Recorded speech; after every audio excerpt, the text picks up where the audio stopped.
On page B, this is a different ball game. Now, this gives us a lot of good information, page B. This is how I have mine set out.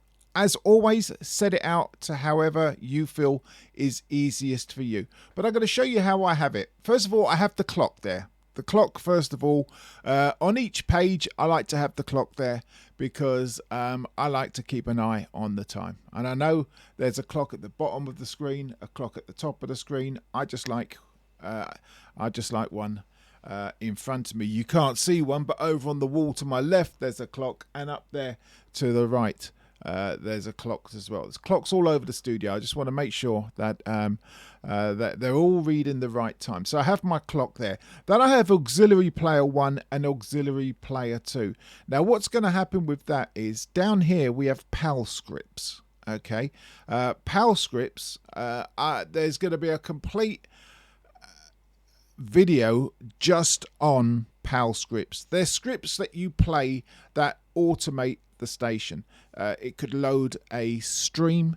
It could play a certain genre of music. It will load top of the hour for the news, for the weather at half past the hour, quarter past the hour. Whatever you have happening, you'll have a PAL script here. And you'll tell your PAL script to either play in auxiliary 1 or auxiliary 2. Now, the way they have to be set up is they have to be clicked to be on air. You see here where it says air on the left hand side and air on the right hand side, not Q. You don't want it to say Q. You just want it to say air, and turn the volumes up to the top because they will play over music sometimes. Sometimes they will play over music. So what we have here in this first top end, we have the auxiliary turntables, which are here, and they will play the PAL scripts, which are down here. Then I have the requests. If people go online to the website and go to our music page and request a song from the music page, that gets brought up to here. And this is where I get the information for that. That works on the FTP, the File Transfer Protocol side of the station. So that's that here. Up the top right is the event scheduler. Now, events are, again, ways to automate the station. You might tell the event stationer that at 10 o'clock, just play 80s music. Or you might make what's called a clock wheel. I'll go into that as well in a video. You might make a scheduling clock wheel where you play 280s, 390s, one country song, and a hip hop or urban song, and that it works off that clock wheel. It loads up them particular genres of songs in place and just plays them all day until the next event comes on and changes the structure of how it's happening.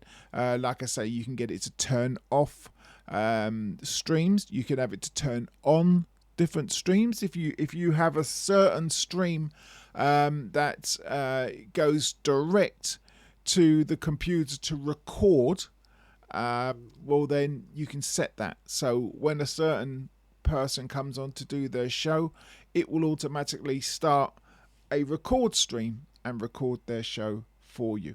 Then down the bottom here, the event log, just underneath event scheduler, the event log. This is the log of what happens with everything. Everything that happens here. I've got a few examples here. Warning: clock wheel rotation failed to pick track from tracks. Please check separation. Well, none of it's sorted out. Now, in another video, you would have seen me click and play Cyndi Lauper's "Girls Just Want to Have Fun." Well, there it is. That's that bit there is where I clicked Cyndi Lauper's "Girls Just Want to Have Fun," and it worked properly. And because it worked properly, it's sort of grayed out. But anything where there's a warning is easy to see. So we have auxiliary A, auxiliary B for playing files. We have PAL scripts, which you can see here it says simple clock wheel PAL. If we just have a look at that, if I click edit, we can see the PAL script here. This is what it looks like. It says it's a basic clock wheel rotation it says the category tracks. It's got a queue at the bottom of the list. It says to enforce the rules. Enforce the rules means if it's been played within the hour, it doesn't get played, so on and so forth. Then from the category music all, it takes one from there and another one from there. Then station IDs, it takes a station ID, and then stream ads.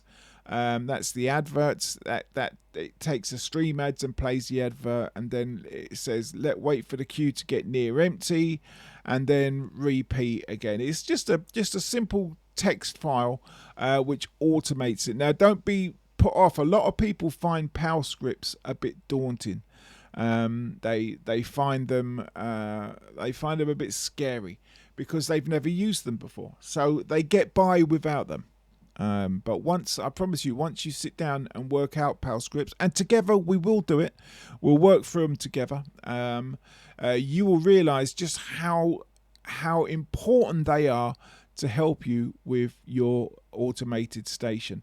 So that's what happens up here. Like I say, the event scheduler, we can click on the plus button here. That's opened up over here. Let me drag that over here. Then it says event name, so you'd call that stream stop, say stream stop, and you'll say got to say a valid time. Let's go about that time, that date, say add time of day already passed, please check for view day, blah blah blah blah blah.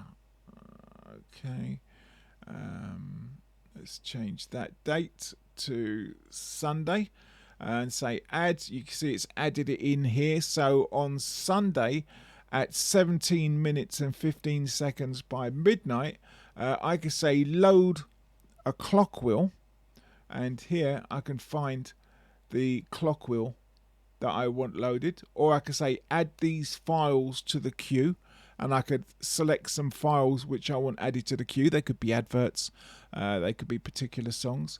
I could say execute a PAL script. So if I have a PAL script written there, it could be the top of the hour script or whatever, but it will execute it. Or we could just click start and stop encoders, say we'll stop the encoders, and then say OK. And then up here you can see it says first one is stream stop encoders, and it's going to stop the encoders. So again, it's just automated. I just want to cancel that. Cancel it, yes. It's just another way of automating the station. Then down here, statistic relays. You have relays which count the amount of people on connected to your stream. That's what these do. You can have different relays if you have different mount points on your stream. Again, don't panic. It will all be covered. And then down the bottom here, this gives you a nice little chart. As people connect, you'll see all the little numbers start going up, and it will make a little graph so you can see what's made people come on. If you notice, if you're looking through the people, you'll see people join in, and then you'll get a steady stream of people. Then all of a sudden you might see them all dip down and then gradually build up again. Well, you can go from that dip, you can find the time of that dip, take the time of that dip over here to the event log, and find out what happened. Was it a particular song that was played, a particular jingle, was sweeper? Was it something offensive that was done?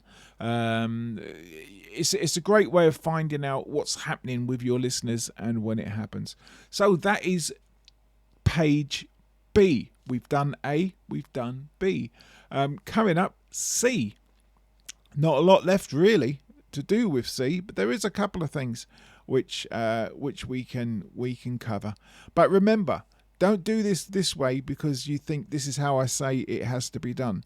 Do it in a way that suits you. We will look at each one of these concepts, the PAL scripts, the requests, the event schedulers, all in other videos to make sure we have a good understanding of what's at our fingertips. Right, stand by. Window C on the way.